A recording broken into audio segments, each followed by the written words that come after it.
ABCDEFG HIJKLMNOP URSTUVWXYZ.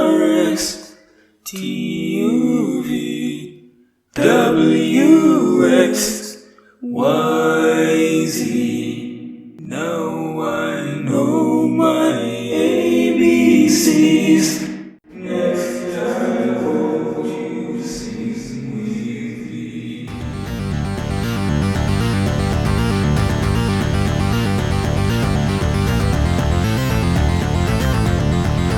The true meaning of the alphabet song. Man's existential crisis and a journey into inevitable death. Welcome to Between the Lines, where poetry meets philosophy meets insanity. I think the most fulfilling thing about analyzing poetry is discovering and even building complex meaning from seemingly simple lines. I've written entire essays on the effect of a single line, word, and even punctuation mark within a poem. It's not about the depth of the poem, but about the depth of the vision with which you perceive it. And so I went on a journey of thought to find the simplest poem in the world to analyze. Nursery rhymes became big contenders for this, but as the title gives away, I found something even better: the alphabet song. It is the first song that many of us learn, and it's easy to think that there's no meaning to it besides a way to memorize what letters we use in English. Besides the end stanza, "Now I know my ABCs, next time won't you sing with me," the song has no words at all.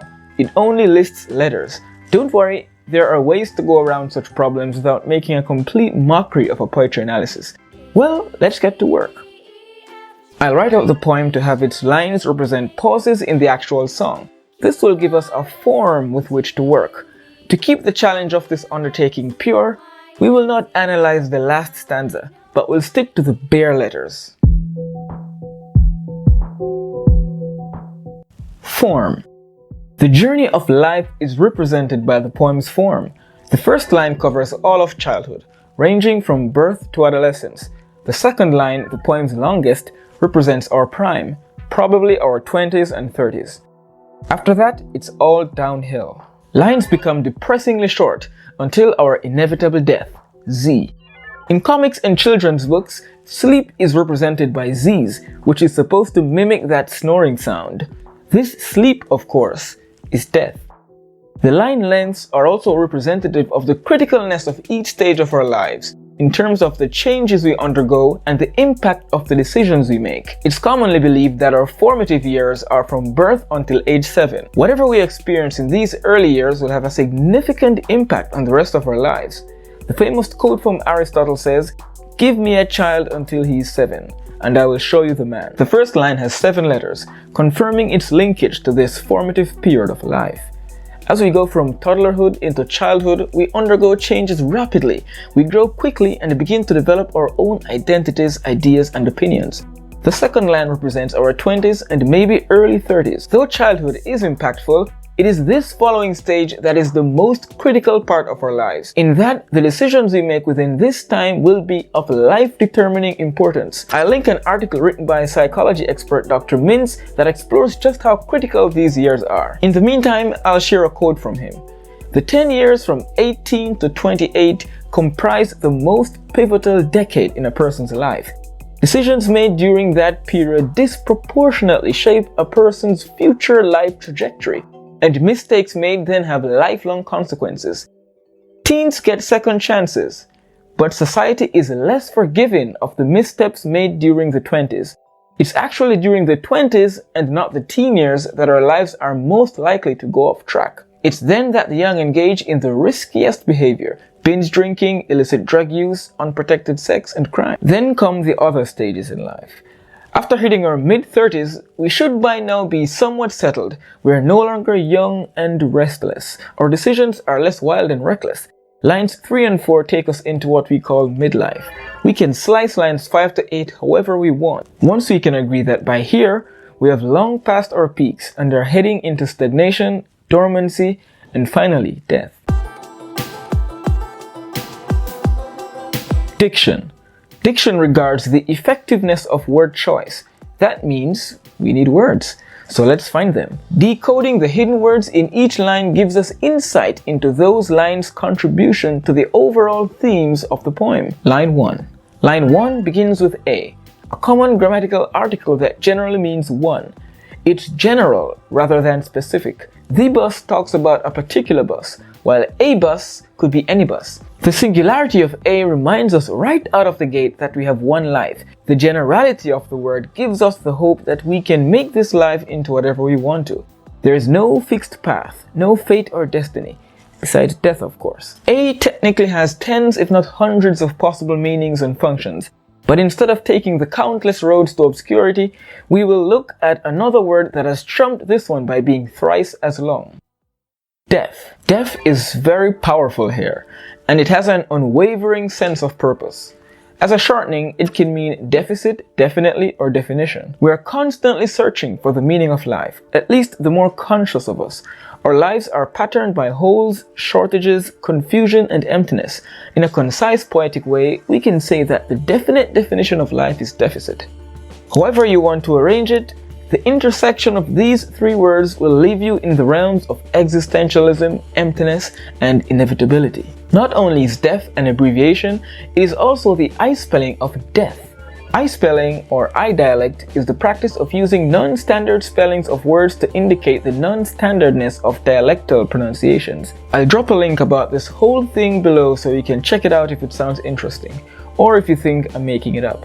In summary, line 1 tells us that we have one insignificant life that will meet our questions with a single definite answer: death. Line 2. The second of our language's regularly used one-letter words appears almost immediately: I. Whether you think of the first person singular pronoun or the metaphysical I, which is the ego, this single letter is the most accurate and definitely the most concise definition of the human being. This letter is the literary incarnation of selfishness and pride. It is in this prime of our lives that the second line represents that we evolve from the naivete of childish selfishness into the I. We exacerbate the insignificance of life by now focusing only on ourselves, and ironically, the more we feed the I, the hungrier it gets. It's like trying to quench your thirst with ginger beer. All our efforts to become satisfied and filled amount to a NOP, which, particularly in tech language, is an instruction or command that does absolutely nothing. I NOP is the most absurd yet most profound sentence which our alphabet has written. Line 3. It is when the midlife crisis hits that most humans begin to engage in the process of deep self-reflection. We look back at years spent with disappointment, unable to quantify our accomplishment or account for opportunities life gave us. Soon our reflection deepens into self-pity, which then collapses further into self-loathing. Finally, we reach the point of existential contemplation. We now begin to re-evaluate the meaning of life. We begin to decode the alphabet, that is, this oblique reality. This decoding requires a literal and metaphysical quiet. The noise of this world, vanity, small talk, social media, must be quieted, or at least escaped. And this has been our long road to QR, which is an initialism for quiet room in the field of medicine.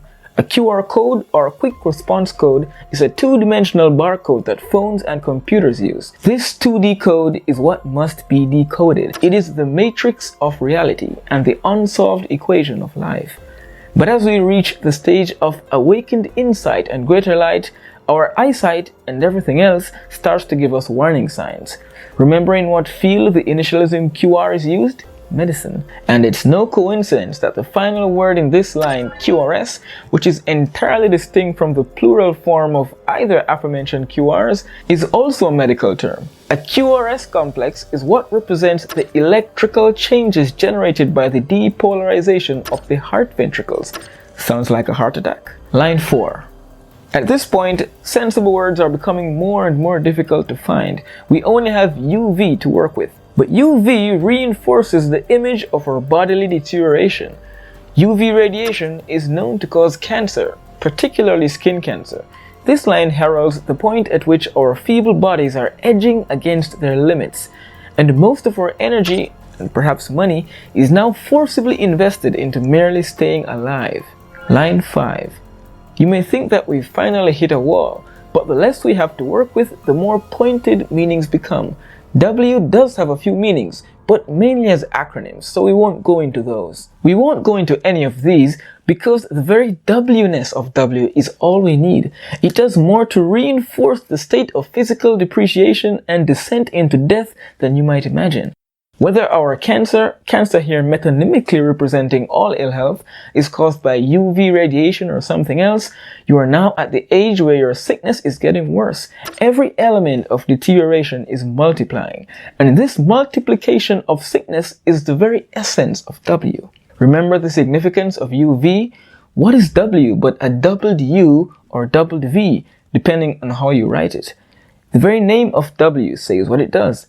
W. Can't argue with that. Lines 6 and 7. The combination of these two lines for the purpose of analysis is by no means because we are hard-pressed to find sensible meanings in them individually, but dealing with them separately would be an unnecessary creation of extra work, since they both represent with equal power the human states of frustration and uncertainty. At line 3, we began our introspective reflection, searching for a deeper answer to the riddling question of life's meaning.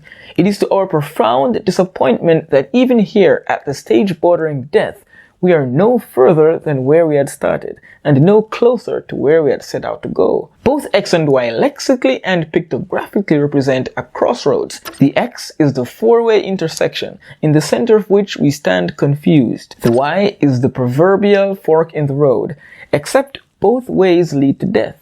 This fork could be a game-changing indication that while there is death either way, there are two different kinds, or perhaps layers of death. Maybe one death is permanent, while the other, being temporary, perhaps even momentary, is a doorway to an afterlife. Maybe one death leads to eternal damnation, while the other leads to eternal life, eternal joy. But what might be the key to choosing the right death? This ponderment is the mathematical and now metaphysical X which we must solve for.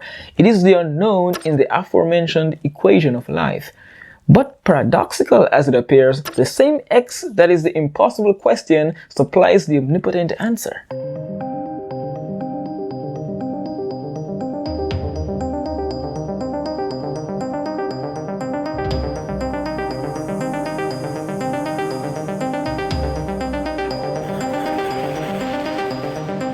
X used as a proper noun means Christ.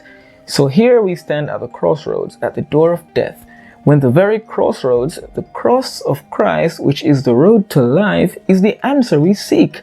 Whether Christ is a broader symbol of religion or spirituality on a whole is a question that could be asked. To conclude lines 6 and 7, Y asks the question of what X is, and X answers, I am who I am. Line 8.